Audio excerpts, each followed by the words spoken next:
Bonsoir à tous et merci beaucoup d'être très nombreux pour suivre nos analyses. Il y a une situation qui vient d'enflammer la toile et je voudrais qu'on en parle parce que beaucoup de gens attendaient aussi mon point de vue. Pasteur, tu ne dis rien par rapport à la femme du président Félix, entre guillemets. Cette femme qui a fait la polémique, chaque jour on se réveille, il y a toujours un nouveau problème. Alors, je voudrais faire mon analyse personnelle par rapport à cette situation.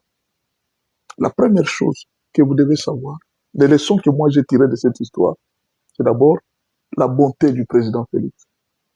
Vous savez, dans ce pays, un jour nous reconnaîtrons que Dieu nous a fait grâce d'avoir un président bon. Je vous dis la vérité, que si c'était sous un autre président, un dictateur, cette femme serait très loin. Peut-être on l'aurait même tué par rapport à cette réputation. Parce qu'imaginez, le président est marié officiellement. Tu viens comme ça, sans même retenue. Tu dis non, bon voilà, je vais annoncer que le président a une autre femme. Tu peux briser le mariage d'un président. Sa femme peut se révolter. C'est un problème très grave. Mais bon, on attend la réaction du président. Et je sais, tel que je sais, peut-être qu'il ne fera rien. Il va comprendre. Avoir un président qui nous comprend, un jour nous regretterons. Vous voyez, aujourd'hui, Mobutu était dictateur, nous le regrettons. Kabila est parti, beaucoup d'autres gens sont en train de regretter. Un jour, nous regretterons énormément ce président Félix, que nous combattons aujourd'hui. C'est un président bon. Pensez-vous que si c'était sous une autre présidence d'un dictateur, ou par exemple chez Kagame, cette femme serait encore en vie? Féliciter Dieu pour le président qu'il nous a donné. Nous avons un bon président. Ça, c'est la première leçon. La deuxième leçon que je vais tirer, vous savez, dans ce pays, on ne tient pas compte de fou. On ne tient pas compte de la folie. On ne prend pas au sérieux la folie. Et pourtant, plusieurs personnes souffrent de la folie. Et je suis très sûr que même moi-même, si on m'examine bien, j'ai un certain degré de folie. C'est ce que Freud avait dit. Avait dit tout le monde est fou, mais à des degrés différents. Le psychanalyste Freud avait dit ça. Il dit tout le monde est fou, mais à des degrés différents. Nous avons rencontré beaucoup de problèmes dans la vie. Imaginez un pasteur qui a attrapé sa femme avec un mari sur son propre lit. Comment sera ce pasteur? Je ne vais pas vous tromper qu'il y a des ministres qui sont fous. Il y a des pasteurs qui sont fous. Il y a plusieurs personnes qui sont fous dans ce pays. Plusieurs personnes sont folles plutôt dans ce pays, mais à des degrés différents. Peut-être que cette femme, elle a une certaine maladie. Et cette maladie demande à ce qu'elle soit examinée. Je ne dis pas qu'elle est malade. Peut-être qu'elle a la maladie de la folie. Vous voyez, quand vous voyez dans les ministres, il y a parfois certains ministres, hein, vous êtes là, chez lui à la maison, les enfants savent. Il va arriver un moment où il va commencer à parler, à parler, à parler, à parler. On va amener les médecins vont les soigner, et puis quelque temps, le ministre va reprendre le travail. Vous le voyez, ah, excellence, excellence, alors que c'est un fou. Il a un degré de folie. Quand il commence à parler, à parler, à parler, à parler, la folie commence. Tout le monde connaît. Dans la famille, tout le monde connaît. Qu'il a toujours eu un moment la folie. Mais c'est une excellence. Les personnes vont au travail. On respecte la personne. Il y a des DG, même des médecins, des pasteurs. Tout le monde, presque nous sommes tous nombreux qui sommes des fous à cause des problèmes et des circonstances qui nous sont arrivées dans la vie. En politique, il y a des gens qui ont été frappés de coups de gaz. Les gaz de la police. Aujourd'hui, ils sont des politiciens. Ils sont devenus élevés en rang de dignité. Les gaz là de la police continuent à marcher dans la tête. Vous comprenez un peu? Les gaz de la police continuent à marcher dans la tête. Il y a des gens qui ont connu des familles où la pauvreté, imaginez, je vous donne un exemple de quelqu'un qui a étudié, il a fait son université. Normal, il termine licencié, félicitations, on la chante. Et 10 ans, il est toujours dans le chômage. Les jeunes qui sont venus après lui commencent à trouver du travail. Quelqu'un comme ça, vous pensez que cette personne sera normale? Nous sommes fous, mais à des degrés différents. Il faut savoir, cette femme, il faut qu'on la fasse examiner. La troisième analyse que j'ai faite, et si elle avait raison, et si elle disait la vérité?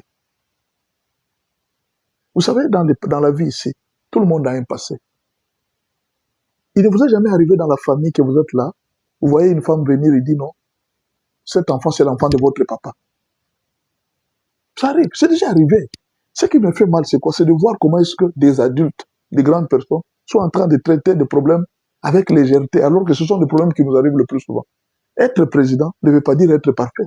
Être président ne veut pas dire manquer un passé. Non, ce n'est pas ça. Le président a un passé.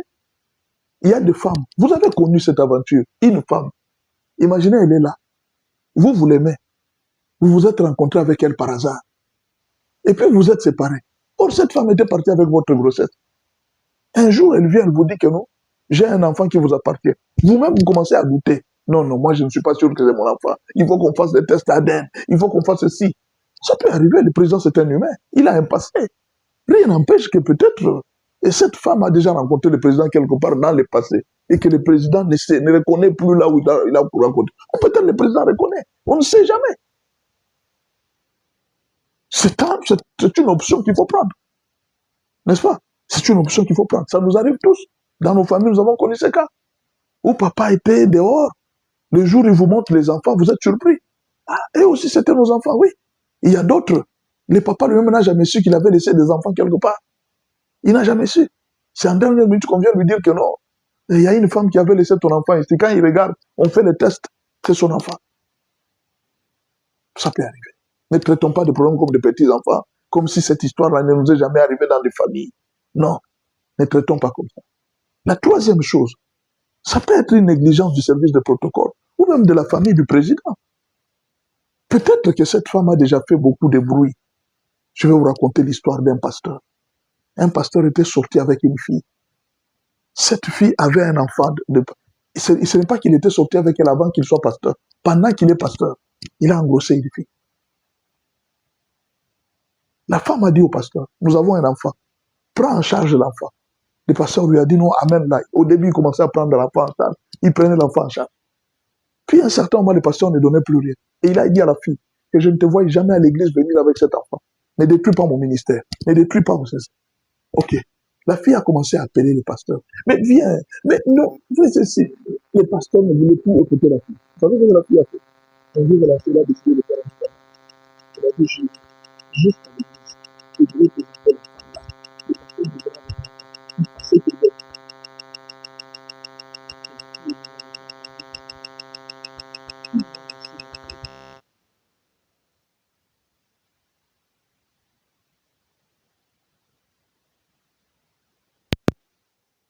que quelqu'un vous dit que j'ai l'enfant de votre frère. Je m'excuse, hein. Quelqu'un peut vous dire que non, j'ai l'enfant de votre frère. Voilà. Je m'excuse vraiment. Quelqu'un peut vous dire aujourd'hui, il dit non, une autre chose, une autre raison. Quelqu'un peut vous dire, il dit j'ai l'enfant de votre frère. La fille est arrivée jusqu'à l'église, mais elle a fait le scandale. Tout le monde a su que le pasteur avait un enfant dehors. Parfois, ça peut être la famille. Peut-être que cette fille peut avoir été voir Kabouya pour dire Kabouya, j'ai l'enfant du président. Ah, quitte-la. Peut-être qu'elle a vu la maman du président. J'ai les enfants de votre fils. Ah, quitte-la. Tu es folle. Peut-être qu'on a négligé, peut-être qu'elle est passée par-ci, par-là, mais je ne sais pas, c'est possible. Nous avons déjà vu cette situation comme ça. Elle a dit, on n'a pas voulu, alors elle a décidé de créer un scandale. Ça arrive. Mais tout ça n'est pas un problème, ça nous arrive. Mais le problème, c'est lequel? C'est comment le genre de la présidence, dans tout le royaume, il y a un scandale. Regardez le roi David. Il a fait un scandale, il a couché avec son soldat. Ils ont eu un enfant avec la femme. Il a engrossé la femme de son soldat, alors que son soldat était en guerre. Dans tout le royaume, les scandales ne manquent pas. Mais le problème, comment gérer les scandales du royaume? Comment gérer les scandales du pouvoir? Même Mobutu, il y avait beaucoup de scandales d'inceste et beaucoup d'histoires. Ça ne manque pas dans tout le royaume. Mais comment gérer ça? C'est là que je condamne les services de protocole de l'État, les gardes qui étaient là. Vous ne pouvez pas exposer le président à n'importe quoi. Qui a été autorisé de filmer? Qui a reçu l'ordre de filmer? C'est ça le grand problème avec notre pays. Les gens veulent prendre tous les problèmes à la légère. Et puis une dernière chose. Ce ne sont pas les étrangers qui parlent mal du président. Ce sont les fils du pays. Le président, c'est notre père. Peux-tu accepter qu'on fasse ceci à ton père? Soyons sages.